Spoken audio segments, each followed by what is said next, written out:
Okay, welcome back to Take Flight, episode number 5. Welcome back. How's everyone doing? Well, thank you. Feeling refreshed, rejuvenated, revitalized. Great. So you're here with myself, Olu, Daniel, Pabilo, and Shawel. Hey guys. Been a great week, guys. Yo, I was actually just recording an Instagram video, so that's why I was on mute. But hey, episode 5. Yep. Okay, so on this episode, we're going to go on a few topics. Talk about mistakes, some of our failures, what we've learned. Then we're going to go to a hot topic, which is the Fyre Festival. We'll find out which one of us is like Andy and is willing to go above and beyond. And then we'll move on to the book recommendation, which will be taken by me, where I'll go through Outlier by Malcolm Gladwell. So let's get started.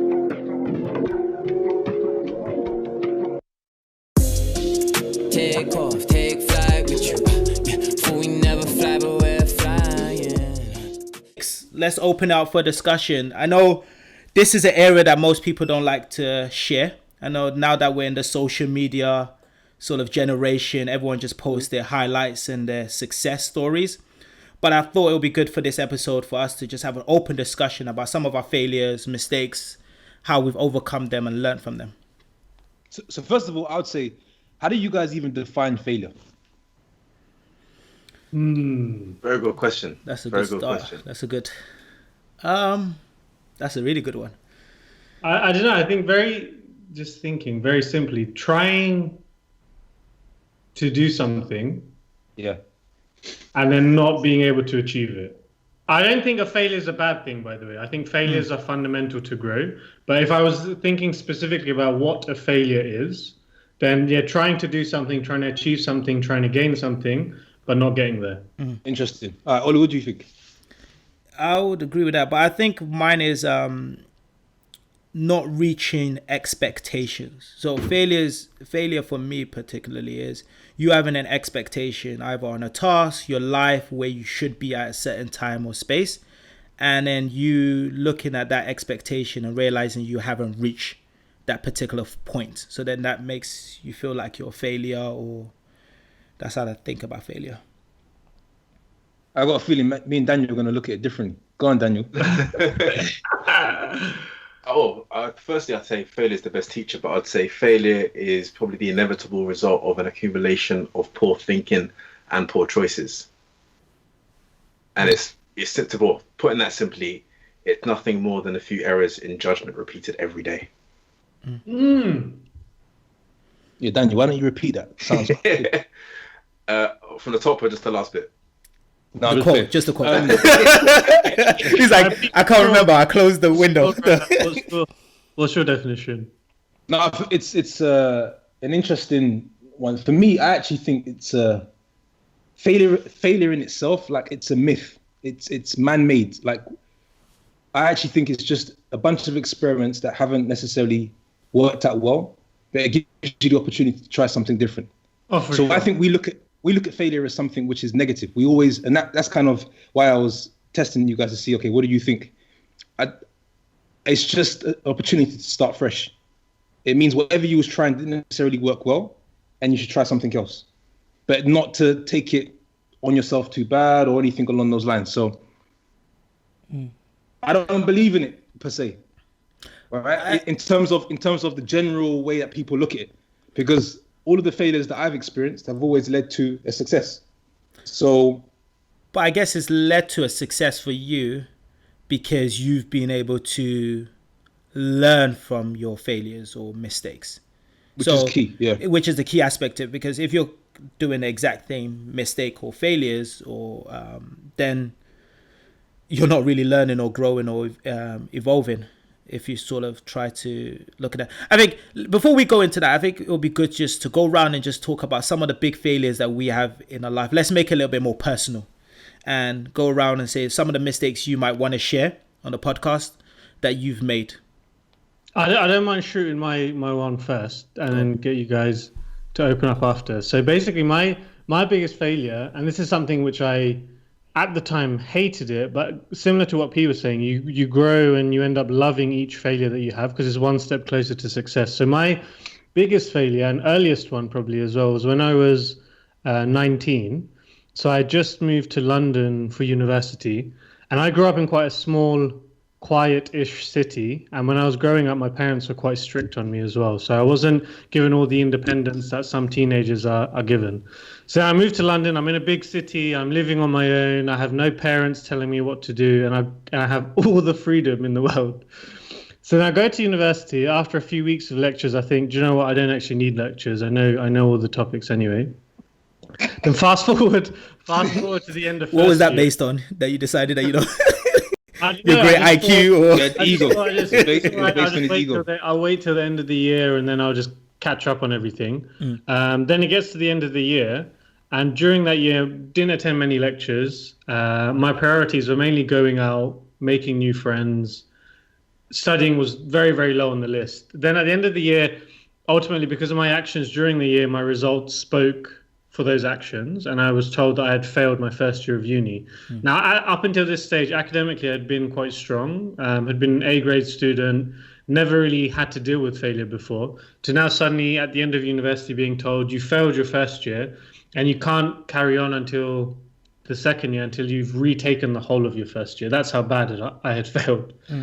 So, all the friends that I've made, everyone else seemed to have passed, so they've moved on. Seeing them celebrate their results, moving on to the second year of uni. And then here I was, not allowed to move on with them, and being told that, yeah, you need to reset. And if you fail again, then we may need to kick you out of university. So that was a huge failure for me at that time. I couldn't face telling my parents, telling them, yeah, your son who you thought was going to go on and do all these things at university is now going to be a failure and may not even continue in university. So that at that time was terrible. It gave me a year of having to reset everything, refocusing. I had a lot of doubt, a lot of insecurities, thinking, shit, maybe I'm not actually as smart as I thought I was. Maybe university isn't something that will work out for me. And then I tried to apply for jobs. Obviously, no company wants to hire a guy who's just failed his first year. So I applied for tons of internships. No one would give me a job. The only job that I could get was actually in a retail store in Regent Street where I was selling suits. Jeez. And then at the end, Tough life. It was a tough life, mate. Tough life. So instead of wearing suits to work, I had to just sell suits. That was the best job that I could get at the time. But that year was honestly what P was saying before. It's just opening you up for more successes later on. It was the best year because it helped me realize that A, I need to put my priorities in order.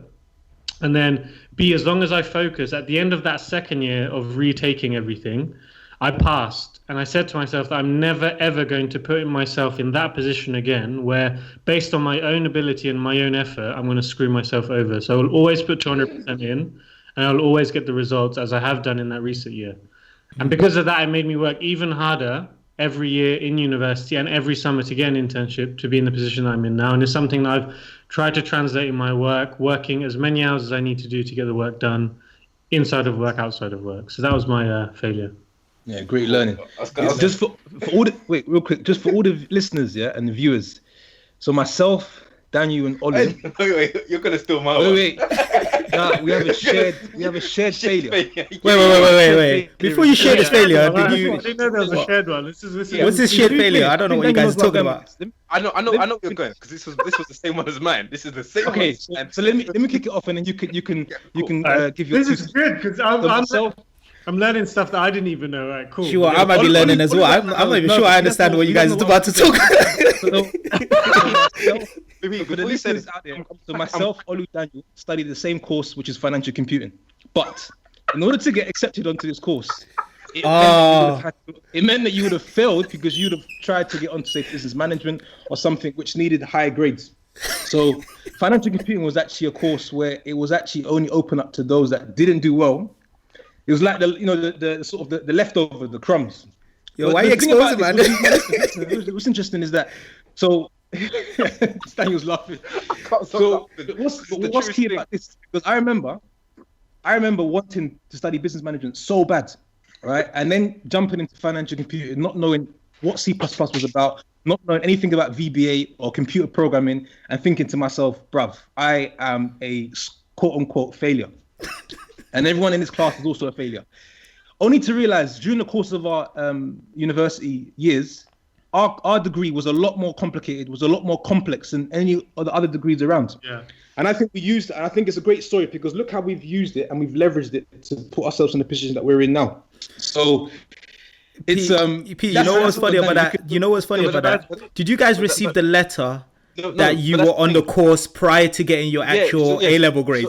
So you want to hear what's funny? So rewinding from what Pab was saying, I remember vividly on the night of UCAS when your A-level grades come out. Yeah. And then, my God, I had like refreshing I think 2 a.m. in the morning. Some solid D's, chemistry D, business D, and then one other subject C. Well, I don't want to see. Honestly, so we were the whole entire family were in Saudi Arabia at this time, and this is when the result came out during the summertime. And my mum was expecting obviously to get good enough results so I can go to either Oxford Brookes or Brunel do business management or something along those lines. When she saw the results on the screen, she got so hot, I left the room. I said, I don't want to be in that same room. Listen. And then, Dan, you can finish it. But then you get a letter after saying, we have this course called Financial Computing if you're still interested. But you're not able to get into business management. What would you take it or not? So I remember vividly where I think I had 2008. So I had joined Facebook in May because when I left college and everything. So you keep them connected. It's when Facebook was starting off. And so I remember refreshing my, feed and my UCAS page. Everyone said, "Oh, I got accepted into my first choice. Got accepted." And I'm thinking, "Right, I'm refreshing, and UCAS isn't saying anything." And I'm thinking, "Oh, wow!" And I keep refreshing, and nothing comes through. And then the next day, you get your grades. You go into university, you go into your college to get your grades. But on the same day, because obviously A-level results are released prior to universities, etc., the day of the results day is when the letter comes in the post. So I've gone to college to collect my results knowing I haven't got business management course, but at the same time, whilst I'm at college, the letter gets delivered to my house. So you can't even lie. You can't even be like, "Oh, so I changed my course." I already told my parents that nothing's updated on UCAS. So whilst I'm at college, I get told, "Oh, there's a letter from Brunel or something. It's got the post head or whatever it is on the envelope." So I get home and you open it. "Dear Daniel Johnson, unfortunately you didn't meet the requirements for business management. However, you've got failed course financial computing. You'll still get your 360 your 360 credits or whatever at the full term, and it's you've been put on a thick sandwich if you would like, or you can change to a full-time 3-year course." And I'm thinking, right, this is a failure. Because, like P said, what is C++? What is programming? I haven't touched that in my life. And you're thinking, and I'm thinking, at this stage, I scrapped my second offer. I put Brunel as my first and only choice. It's either I go into UCAS and go into clearing and find something else. But yeah, it's at the time, it was like, I was still excited to go to university and everything. He's like, acting like he had a choice. I look at the positives thinking, "Oh, okay, cool. I'll just go and do it." But then, like P was saying, fast forward to now, what that taught me is, always give your best throughout, even no matter what it is. It was a very tough, challenging course. Not everyone that we started off finished. Some people change course halfway, but well, I think we'll go into it later in the conversation about the importance of failure. But it really did grow us. We learned a lot. We increased and broadened our knowledge on various different topics, and it has helped us immensely to where we are today, if I'm honest. And although it was perceived as a failure back then, we allowed ourselves to turn that failure into something very, very positive and for our own good. Yeah, and I think it's good that we talked about how we felt during the period of time, because we're laughing and we're joking about it right now, but during that period of time, it was a low place. Like, what was your family response? What was mine? So I received a letter before. I received a letter before I actually went to college to get my grades. So I was going to college knowing I didn't get the grades I needed, but I already got a university degree. So I think my mom, I think I said to my mom, "I got good news and bad news. Which one would you like to hear first?" She was like, "The good news." I was like, "Good news is I'm going to university." Bad news is, I'm not sure what I got, but it wasn't what I needed to do my original course. But to be honest, I was happy with it. My grades weren't too bad. You know, they weren't too bad, but they just weren't. No. Financial computing, you were sitting at a couple D's. No, because remember I did. No, So remember I did. Remember I did maths and accounting. I did maths and accounting for college, so I had C's in them. And maybe I shouldn't even be saying that in case my employers are like, "Yo, what did he get?" No, but I think. But I did get first class in university, so in case my manager or anyone's listening, future employers, just know that. And I think, case in point, I think it makes for a very inspiring story because here you are with a class of students who, in essence, have not managed to get what they wanted as their first choice. I remember taking tuition lessons in South London, so traveling to learn C++. I still didn't pass. But it was just the willingness to continue going, to keep going, and say, look, there must be something bright at the end of the tunnel. Mm-mm. And as we graduated, we managed to do pretty well in our dissertation. We graduated, and I think it's safe to say that we've done pretty well, given how things looked back in 2012. But the funniest thing is, it was the biggest elephant in the room. Because everyone knew they were on that course because they flopped the A levels, but no one said it. Wanted to talk about it. That is so true. So true. Was there eventually a conversation about it a few years after, or just no one? I feel like this is the first conversation we've had. I feel like this is the first conversation we've had as a group talking about it. I think this is actually the first time we've actually spoken about it. Yeah. But I actually remember, like maybe in the second or third year, speaking to the students that studied business management and saying to them, how hard is your course? Because I'm going through a madness right now with C++ and VBA, only to realize that I felt our course was more practical.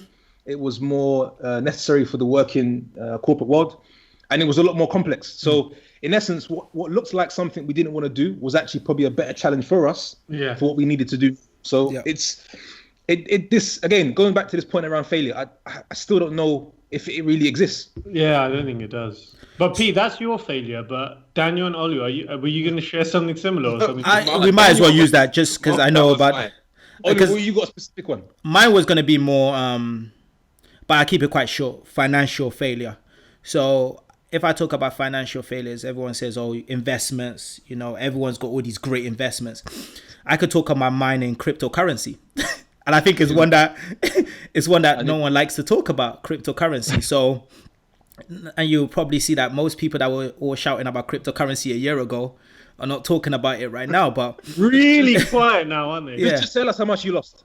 So on a real case, I lost £3,000 based on cryptocurrency. So it wasn't. I read some stories where some people lost 40k, 50k. It wasn't that bad. Some people lost a lot more. But on my instance, I lost 3k on it, and yes, at the time I did feel okay, I was a failure, or I didn't know what I was doing, I didn't understand it. But I think, like Pabilo said, is really what did I take away from it and learn from it. So in that particular example, I said to myself, unless I truly understand a particular investment, I do not invest in it. Like, don't follow the crowd. You hear a lot of people say, oh, I've got this easy, quick way of making money, and everyone thinks, oh, without doing your research and understanding it, let me just replicate it. So for me, it's a 3,000, I don't call it failure, but lesson. Yes, it's expensive lesson, but it's something that won't make the same lesson, and I needed to go through that experience or failure, whatever you want to call it, to be able to come out the other side. And if I look at some of my other investments now, the amount of research, knowledge, information I get for myself stops me or minimizes that risk that I previously undertook. So do you think we do a good enough job in discussing our failures amongst our peers, family, friends? And I think we only do it once we've turned it around to a success. So people will never talk about their failure whilst they're going through it. They'll only talk about it when they've become successful in that particular area, which I don't think is very beneficial. Someone, the owner of Slider Cuts, he's got a YouTube series who actually talks about some of the struggles he's currently facing after opening up his own barber studio. Right. And he's talking about all the debts he's racked up. He's adamant and doesn't want to take on any capital from outside sources. He wants to self-fund it. Whether that's a good thing or bad thing, but he has his reasons behind it. But he's talking about how he's struggling. Yeah, he cut celebrities, he's won awards, he's got his own studio, which he's always wanted. But now he's managing day by day on just trying to, provide for his family, to pay. Yeah, I think he had to sell his flat, even to make rent. He's got a mortgage. He's got debts up to 10, 20 grand, and he's struggling. But the thing is, he's sharing it whilst he's going through it. Yeah, he's not one of the people to share it. Oh yeah, 5 years ago I was struggling, but you never knew. But let me know when you're struggling, so I can actually, it helps me actually visualize what someone goes through. Also, you have more, not that you're not trying to have people feel sorry for you or have a pity party, but I think it's more beneficial and there's more impact when you share a failure or a struggle at the time of going through it, rather than when you're out of that particular challenge. It's just difficult because, speaking for myself, ego, you want to be seen as, okay, I've got my ish in order, I know what I'm doing, okay. But I think what you said, Daniel, is perfectly true, and I think we need to do more of actually expressing and showing when we're going through failures. One, you'll be surprised how many people have actually gone through that same issue, mistake, or failure, and they can actually support or talk you through the particular area. And then you also help people that are starting their journey. I think that's the key thing. Because when you're starting, like entrepreneurs, business, people that start their own business, when they go through their first failure, they just want to stop and quit. But they don't realize that, and we're going to get into it with our hot topic and also the book recommendations, but a lot of these people that we class as successful have made numerous mistakes. And it's how they've overcome it, learned from it, and ensure that they didn't make the same mistake. Go on, sure. No, I was just saying, I remember when I joined the company that I'm working in now, we were watching a town hall from one of the guys, and he was a much more older gentleman. And one piece of advice that really stuck with me at that time, way back in 2012, that I tried to continuously think about is, while you're still young and smart enough to be able to do it, fail as fast as you can, as many times as you can, because then that brings you closer to the level of success that you're looking for. And if you want to play it safe and you don't want to make any mistakes, then do that, play the slow game, but then you'll get caught up in your 30s and 40s and you won't get to where you want to be. So if you really, really want to make the most of your life, fail fast and fail as many times as you can. Sure, what you just said there, that is what got me through. Because let's say, for example, the cryptocurrency one, going back to that. If I had wife, kids, and I'm having to think about their tuition fees and whatever, and I make that mistake or that failure, I'm going to be having some sleepless nights. I'm going to be like... I'm going to be calling you guys, be like, yo, can you guys give me a loan or something? Like, but you'll get through it. You'll get through it, though. You get through it, but like, at that stage, it might be, instead of 3K, you might have put 30K on it. Exactly. You would have been, and I'm older, you got that money. So I totally agree with that thing. It's about failing fast, failing quick, and not shying away from it, especially at your early stages in life. Sure. Just to echo on that point, I came across something on Instagram. It was a short, 1 minute video, and I forgot the guy's name. And basically, what he said, and I've never heard this before, and he put it in such a way that made me actually get excited about the topic of failure and making mistakes. He says, if your success was dependent on receiving 25 no's or making 25 mistakes, how excited would you be at receiving the first one? And that changed the entire perspective, because it was almost like, okay, let me now find the first failure. Let's when it slaps me in the face, okay, fine. Let's keep going. So that was a good perspective also. Let's hope. So I know we've been talking about failures for quite a bit now. Before we move on to sort of the next topic, why don't we just go around and what would be your one tip for people that are either afraid to fail or are going through some sort of failure? Let's just go around and see. I'll start off with that. I'd say there are 5 valuable lessons that we can take from failing. We've spoken a lot about them previously, but I just want to share 5 things. So the failure lesson number 1 would be experience. There are a lot of things you can learn from failing, and that will give you experience. I'm not going to go into detail. I'm just going to give you the overview. The second one is knowledge. Third one, resilience. Fourth one, growth. And the fifth one, value. And when you're thinking about your past failures, think about how much value you brought to the table. Could you have offered more value? What would have prevented you from failing? Also, learn to create immense value and do so consistently, you will eventually succeed. And something I always say is, if you weren't afraid of failure, what would you attempt doing? Powerful. So powerful.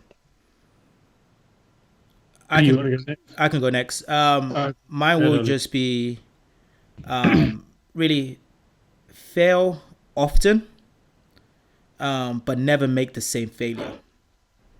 So always see failure as something that happens in life. I feel like life is a journey. Failure is just one point of it. Life is just the path and learning numerous different experiences. So just continue to fail, but never make the same failure or mistake. Yeah, for me, I just say it's a sign that you're moving in the right direction. Never stop. Always keep going. Yeah, probably from my side, when you're going through that failure, it may seem like nothing makes sense. Why is it so difficult? What am I going to learn from this? But if you just keep sticking through it, there's always an opportunity that arises through every single failure you go through. So just really try to seek the opportunity, be patient, go through it and understand where the opportunity lies, because there is always an opportunity or lesson from it. Great. Okay, so let's sort of change the topic a little. I'll say more of a lighter conversation. This is hilarious. This is going to be a hot topic. So, how many of you guys have watched the Fyre Festival? The documentary on Netflix, right? Yeah, so there's one on Hulu and there's another one on Netflix. So I've seen the Netflix one. I've only seen the Netflix one. Yeah, same Netflix. I watched it last week. Mate, where do we start? Where do we start? Okay, so let me give you some background, Daniel. So are you aware of the Fyre Fest, like what happened with the Fyre Festival? You probably saw a lot of... Was it that Ja Rule thing and then the sandwiches? yeah, exactly. Exactly. So it was a business partnership between Ja Rule and a guy called Billy. So just context-wise, it started with an app. So it actually starts with a Fyre Festival app, which is supposed to be the Uber for booking artists. So it's supposed to simplify the whole booking experience. So you might have a birthday, you can go on this app, you can contact Ja Rule directly, do a booking, you don't have to go through an agent, etc. So conceptually, I personally feel like it's a great business idea. What do you guys think? No, that app. The app, from when I was watching the documentary as well, I thought as an app, that's a solid idea. And if they just focused and executed on just that alone, they would have had a lot more success than with the festival. See, I disagree. I feel like the festival was a great promotional. We'll talk about how it went, but I felt like the festival was a great was the hot topic promotion. Yeah, exactly. The idea behind it. The only thing I wasn't too sure about in terms of how it was like, you've now basically given the public access to booking artists. So how do you, as an artist, like, does it work by terms of like demand? Or if I have a birthday, for example, and I've only got 10 people, but I book Ja Rule, do I get him? Or does someone else get him if they have 12 people? So I wasn't too sure. It all depends on the price. Whatever price, I would assume the artist will have a fee. So I don't think Ja Rule cares if he's performing for 10 people or if he's performing for 100 people. It's just, okay, you tell me what the capacity is going to be. If it's 10, this is the fee that I'm going to charge you. If it's whatever, this is what I'm going to need, etc. So, and then I think the Fyre, them having a festival, I thought was a brilliant, like, promotional and marketing strategy, because it gets everyone thinking about this festival that's going to compete with Coachella, etc. And then you can then bring on the application on the side. But let's talk about the execution. When it comes to the execution. So real quick, the reason actually why it caught my attention is because there was a post on Instagram which said everything wrong with social media today, and I was like, bro. And then it spoke about the Fyre Festival, and that's how I know about it. So the sort of takeaways I have from it was, I thought it was very interesting how, despite all of the questions leading up to it, or all of the sort of not knowing what's going to happen, or do we really have our rooms, or is the flight still available, people still went ahead with it, right? And I think they were still caught up and hung up by the fact that the promotion in the beginning. So it does gives you a sense of how people can be easily drawn into something which may seem like heaven when actually it's not. I call that the image gang. The image gang. Yeah, because it's so true. It showed how us, and Daniel, you might be able to chime in, but when you're on like social media and stuff, people now just portray a lifestyle, and how the lifestyle is so important to people. What are you trying to say? I can chime in. What are you trying to say? You can chime. No. What are you trying You're trying to say your life is fake, bro. I just say, I'm joking. No, I'm saying you could chime in terms of you got social media. You might not have watched the actual documentary because you see how social media has created lots of what they class as influencers and people that you ask the question, how are they influencing? How are they actually adding value, influencing you versus showing a lifestyle? And it shows the power of having that lifestyle. You're then able to sell an experience, a package, a product without actually having a true content behind it. Yeah, the reason why Shua likes it is because he's thought about doing something similar. He's Is he really the Billy? Is he the Billy of the group? He has Flight Festival. He has the influence. He has the followers. If there's ever a Take Flight Festival coming out, I am not involved. I just want to let you know I'm not involved. This is the disclaimer. The whole documentary is. I really recommend anyone to watch it who has a Netflix account because you really see the power of this one guy who seemed to lie to everyone involved, including Ja Rule, his business partners, his investors, was able to paint this image of we're going to have this uber successful festival. He got all the biggest Instagram models, actresses in on the marketing at the beginning to promote the event. Even Kendall Jenner was involved. All of them posted on their Instagram about this festival. And then you realize behind the scenes, 2-3 weeks out from when this festival is supposed to be occurring in the Bahamas in this idyllic island, nothing is set up. They have to use tents which are used for like refugees. They hurricane tents, Daniel remembers that were just sandwiches that even you wouldn't feed your worst enemies. It was just unbelievable, the power of perception in this one guy. But you know, actually, go ahead.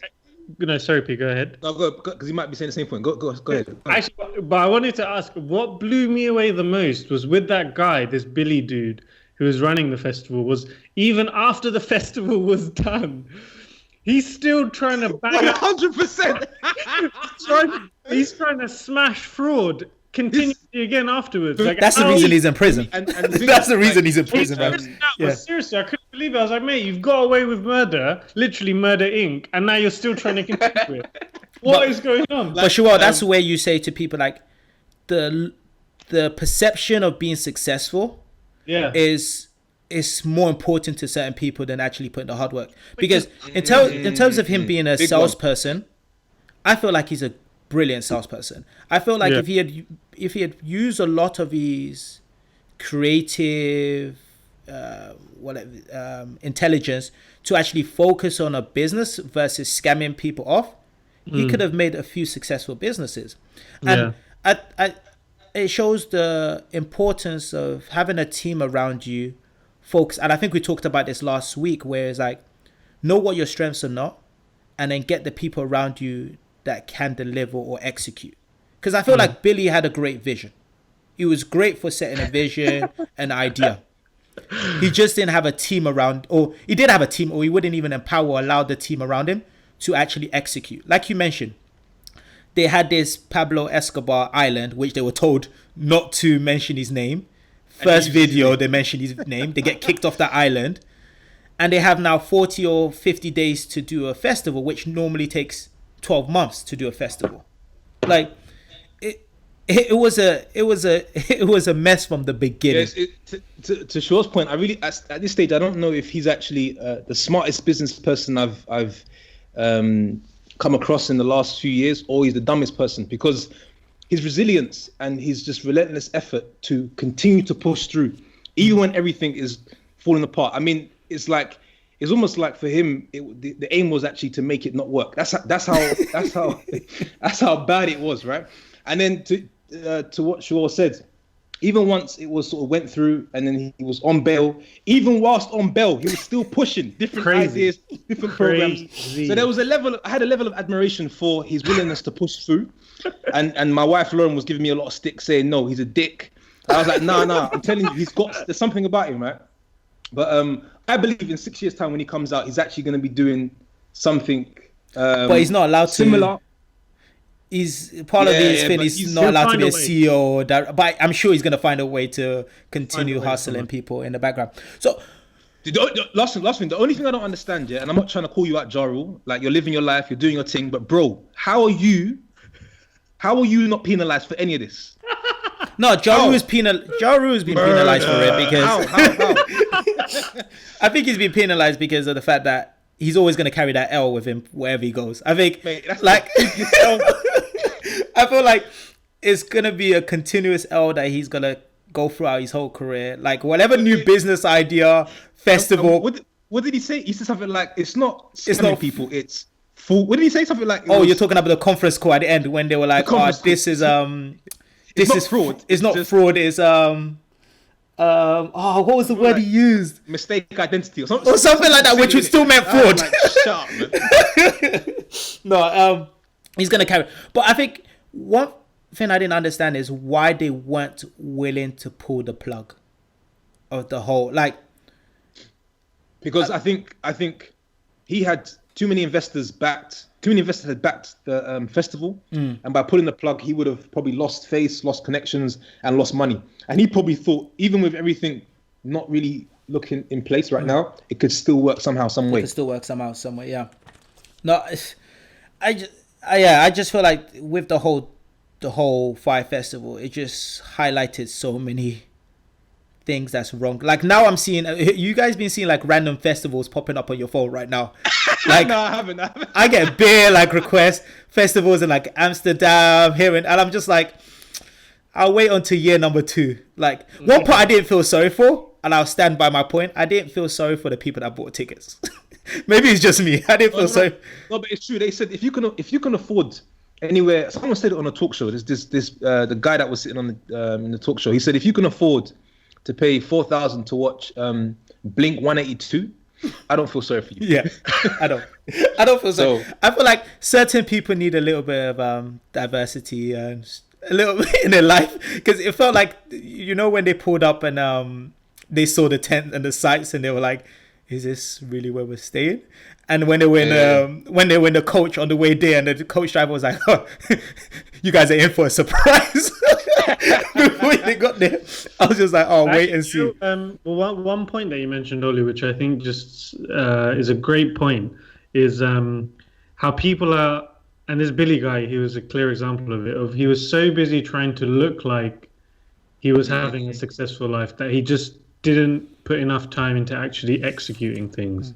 And I think that's the biggest thing that resonated for me through this documentary, because there's so many people nowadays who on social media or whatever tool are trying to give the image of that they're busy, or trying to give the image that they have everything already, but they don't actually have the core skills or the core goals or the core, I don't know, outcomes in their life that is generating that life. And they're focusing so much on the perception of it that eventually it will catch up on them. And there's something that people should be very, very careful about, that they put a weight on actually doing the actions, doing the things that will get them to the success that they need, instead of just giving it the perception that they are achieving it already there. Because it's a dangerous, slippery slope as well if you start going down that way. No, I agree.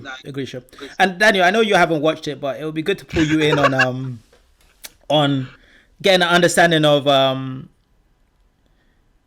when have you been willing to go above and beyond for work? How, maybe even get an understanding of how much. You're not trying to send for me. No, I'm just trying to ask. Don't try and say going above and beyond for my company like Andy. Don't try. Do you know about Andy? Don't try. I'm just asking, not even for Andy. I'm just willing. How much are you willing to go above and beyond for this podcast? Cool. For this podcast, how much are you willing to go above and beyond? You've been in a lot of that. How much are you willing to go? Hang on. The one thing I think about this Andy situation, right, is for Billy to even suggest, listen, Andy, take one for the team. It tells me he's done it before. Exactly. And that's So, I'm gonna put I that. need He's done it before. You got to be comfortable enough to say, like, there's certain people that you're gonna be like, okay, Because he got I ready. want you to take one for the team. He got ready. And all that. He got ready. And then, you know what was so funny was when he was like, oh yeah, the guy was a nice guy. You know, I didn't have to. I came back with the water. I'm gonna throw out there. I still think he went ahead and did that big favor. I'm just gonna. Anyways, for all the listeners, yeah, tune in. Yeah, you gotta watch it. You gotta watch it, and let's get some comments on it. But I think just to wrap up, for the folks that have watched it, it'll be good just to understand what is the one thing you take away from the Fyre Festival, the whole experience.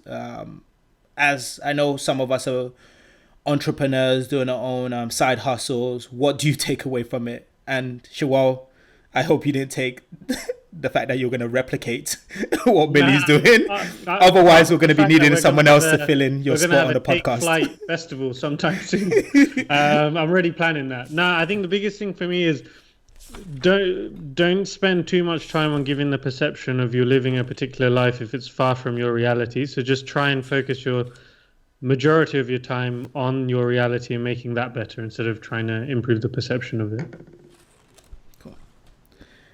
I would say mine would be surround yourself with the right team and also empower that team to make the right decisions. I think Billy was a great salesman, great visionary. Unfortunately, when it came to the execution, he wasn't capable to do that. So it's making sure you have people, someone that's actually dealt in a festival or planned and organized a festival to actually then manage and do that logistics. And like we mentioned last week on the podcast is whatever your strengths are not, find the right person that's their strength and leverage that person. P, what's yours? For me, just Always go above and beyond, is that? No, all I'm gonna say, listen, whatever you're doing in life, whatever your passion is, just make sure you set the parameters and the lines, yeah, and don't go above and beyond. That's all. Cool. Okay. No, that was mine. You haven't watched it. Okay. What's yours? Go on, Daniel. What's yours? No, I'm playing. Okay.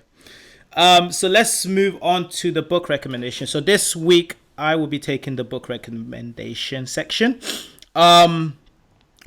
So after last week's review, where Daniel went through Strength Finder 2.0, I thought it would be good for me to have a book with slightly some controversial or conflicting points and ideas.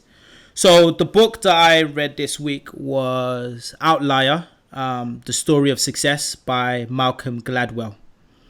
And the reason why I looked at this book is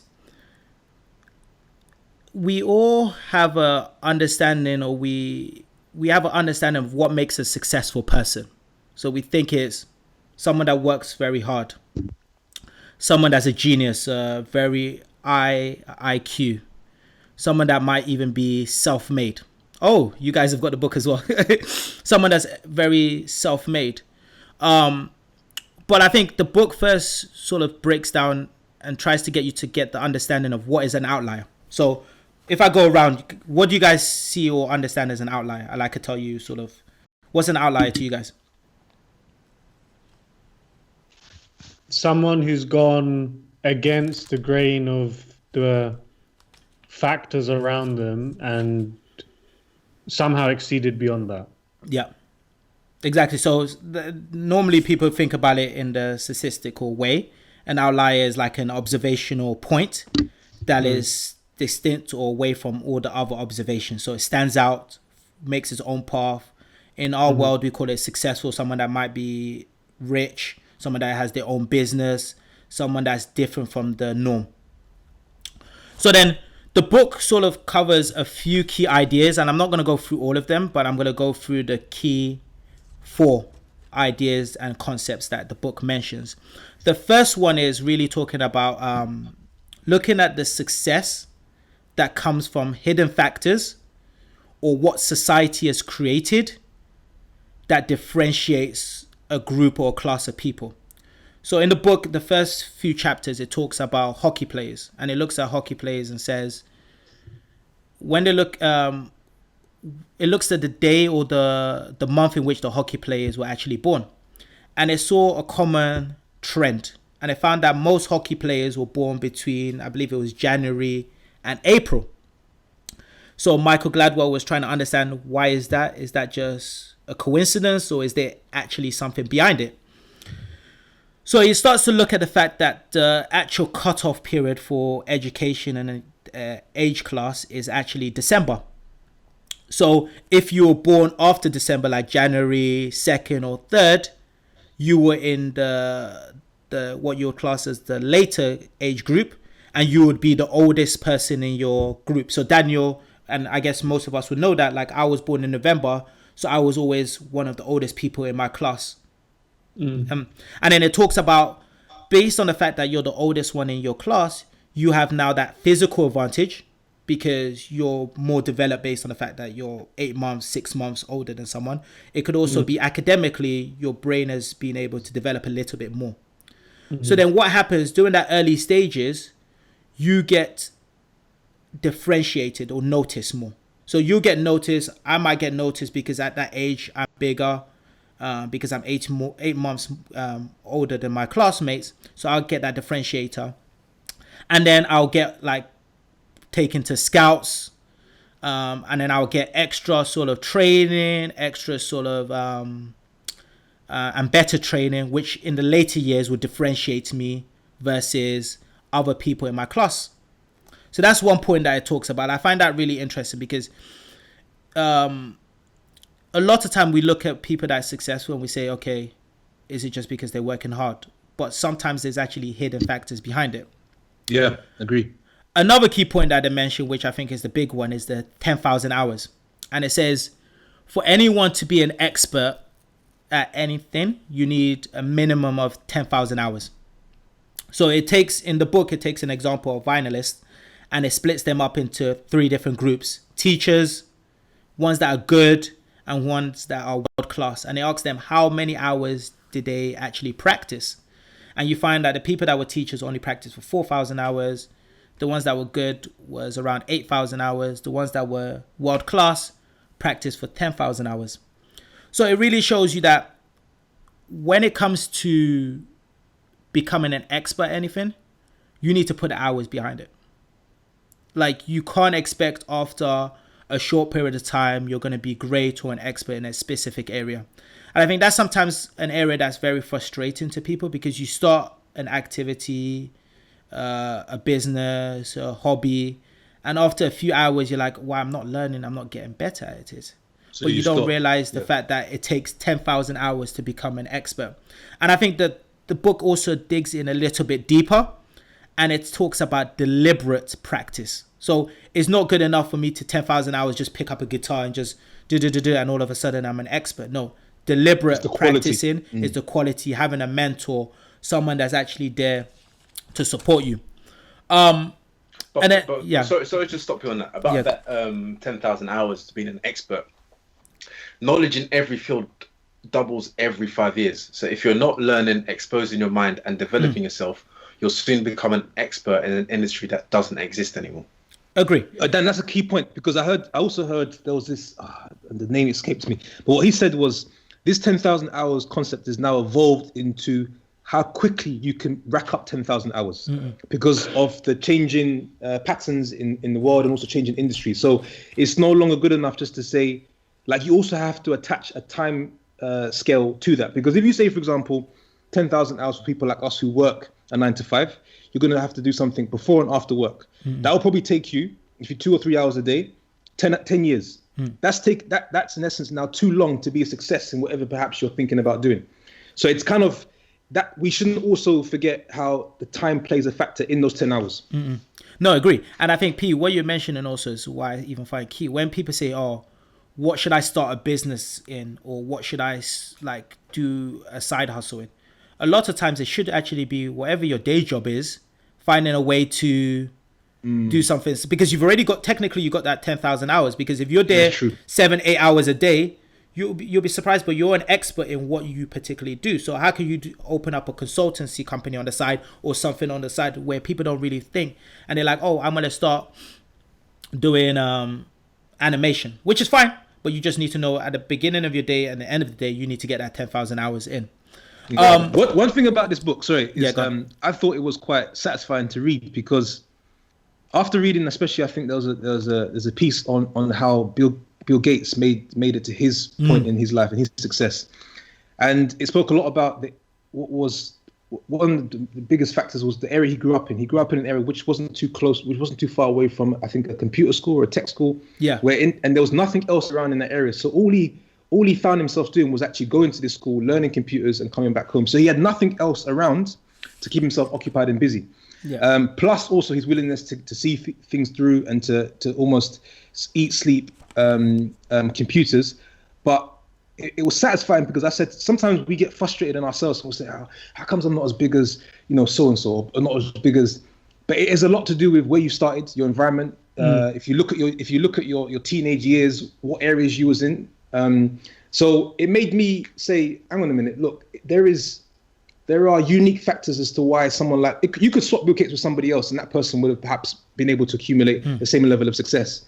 It's really those different external factors that we're not all going to experience. And P, it's great that you mentioned that, because I think that's the other point where it says people always glorify that individual, but don't understand that when it comes to even talent, like talent is overrated. In the book, it shows like talent is overrated. You just need to be good enough.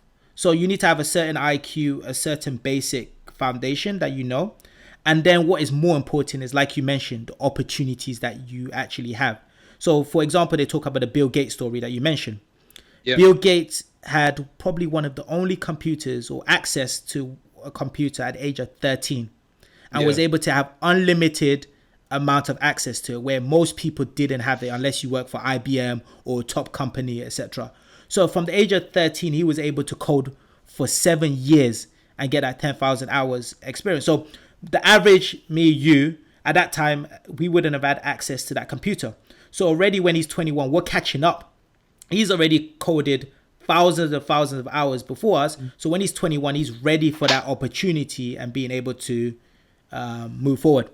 So I think that ties into the third point. And then the last one, which I really liked, because this one was less about myself, but more about how I will raise my kids in the future, which was the one around cultural capital, or like the social economics.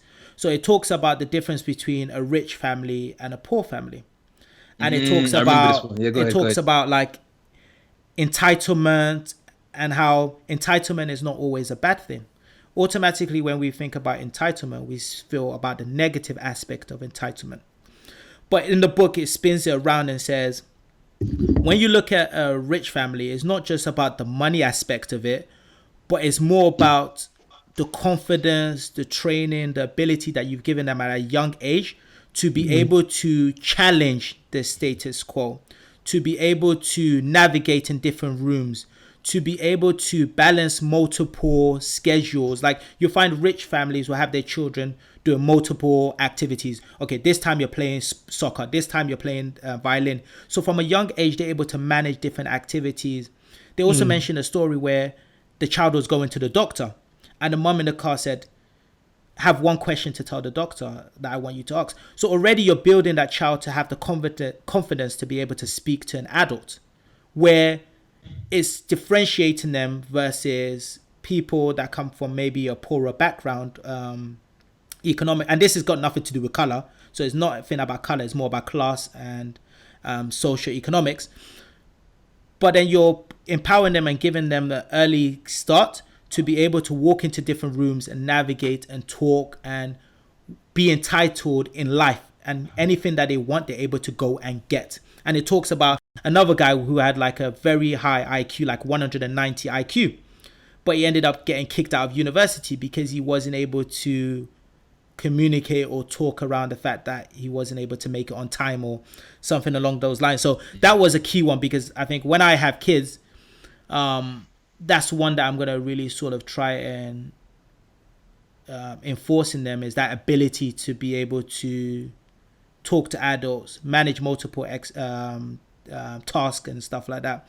And I thought that was a really good But just on that point, it would be cool, because that's actually a great point, and I think these are things which, when you're growing up, as a younger person growing up in maybe a household that isn't as wealthy, at the time you probably don't notice all these things around you, but it's only when you're older and you look back and you reflect and you realize, oh, the impact that it had made on you. So I was just thinking, when you were making that point, Ollie, I was reflecting on my own childhood and what I saw around my family. So definitely I wasn't given this choice of speaking up as much. It was more of a disciplinarian route. So my parents were more definitely follow the rules rather than challenging the status quo. And then thinking about it as well, probably the biggest positive I would take away from the way that my parents raised me is they were very social people. So we'd always have people coming around, always eating food together with other families. I think this is something that on the positive side I've taken away. But yeah, I think I definitely read this book. I bought the book. I'm looking at it in front of me, but I haven't got around to reading it yet. But that's a great point that you've been able to bring up. I was wondering, is there any other points that you guys could think of, how you were raised and how it impacted you guys? I think it makes for a great topic for another episode. The only thing I wanted to add with regards to Outliers, I think it's all about perspective. We're actually, because of the position that we're in, we're looking at the likes of a Bill Gates or someone that's really top of their field and saying, okay, they're an outlier. I believe each and every one of us are outliers, depending on what you compare yourself to. If I take, for example, Sierra Leone, and I look at the population there, and I look at what I'm doing compared to the opportunities that perhaps they don't have, I would be considered an outlier in their eyes. So I think a lot of us are outliers, and Well, I think, Pete, I think you agree with all of us are outliers. But then what this book does, and which I really enjoy, is the fact that it challenges you to understand that you're an outlier, just not because of yourself, but because of the opportunities and the advantages that you've received. Because I could say my mum moved to London when I was 3 years old. My life would have been completely different if you stayed in Nigeria. If I stayed in Nigeria. 100%. So it's and that's what the book is trying to get away from, is that fascination of it's all me, it's all about myself, I did this by myself, and more looking at what is that community, what are those opportunities around you. And it has like an analogy where it talks about the tallest tree in a forest, and it says the tallest tree in the forest is not because of itself, it was lucky enough to be in that particular space where it got the most sun, it got the most space to grow and flourish, and that's how we need to use it. I think the only part that I say the book is slightly missing is it tells you why they're not, but it doesn't then truly give you like, okay, so what should I do tomorrow? You have to sort of translate it to yourself and say, okay, how do I see it? And I think the big ones I took about it was you've got to continuously work hard, get that 10,000 hours. And then I took away from it the fact that networking is so important as well. Because like you mentioned, the only way you get opportunities is by truly networking and meeting new people. If we look at this podcast, if it wasn't for Pabilo, I probably would never met Shuel, and we wouldn't be in this. If it wasn't for us flopping at A-levels. Yeah, if it wasn't for our A-levels, exactly, we wouldn't all be together and doing this podcast. So you look at that aspect of it. So yeah, it's a really good book. I'll recommend it. Definitely look at it. But I'll say, whilst you're reading it, just try and decide what you're going to take away from it and how you're going to adopt it to your life. Dope. Okay, so that's a wrap. That is episode number 5. Woo! I'm surprised we made it up to episode number 5, guys. Flying. Like we've literally taken flight and we're flying. If any of our listeners have any comments, suggestions, or future topics we should discuss, please reach us on our Instagram page at TakeFlight Podcast on Instagram, or if you're not on Instagram, feel free to email us at takeflightpodcast@gmail.com. Great. And one other thing, for everyone that listens to our podcast on whichever platform, or on Spotify, or on Apple Podcasts, or on SoundCloud, listen to it, and if there's any bit that you like, screenshot Take Flight Podcast, you listening to it, and then tag us, Instagram page, Take Flight Podcast.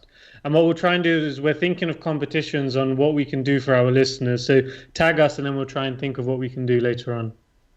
Great. So that's a wrap. Thank you very much for listening. Take Flight, episode number 5. Woo, woo, woo! Take off.